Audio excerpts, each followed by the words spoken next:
I grew up in a very musical family. I sing a lot of traditional songs that would have been passed down to me from my grandfather in particular. He was a traditional singer called Niall Hanna. He sang a lot of songs from the north of Ireland, from Ulster.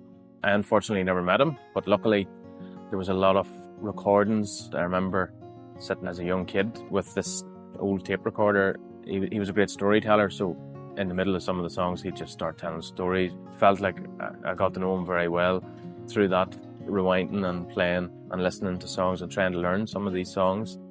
My grandfather would have sang with no music, just unaccompanied sean-nós style. That's certainly something that I grew up doing a lot, but as I grew older, added the guitar accompaniment, and that's something that's different to what my grandfather would have done. And everybody has their own way of singing or playing, and you can find some real gems and songs that nobody would hear. It's important to be confident in what you do yourself and to put your own stamp on it. It's not a replica or a copy, it's an interpretation of something old and bringing new life to it.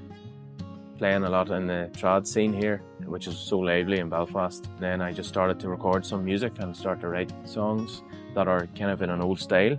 So I would say definitely that influence of my grandfather and the passing down of those old songs definitely had a huge impact on me. Belfast city centre is quite comfortable with the Irish music, traditional music. I mean, it's everywhere. We enjoyed watching people's reactions, turning around and seeing what's going on and engaging with it.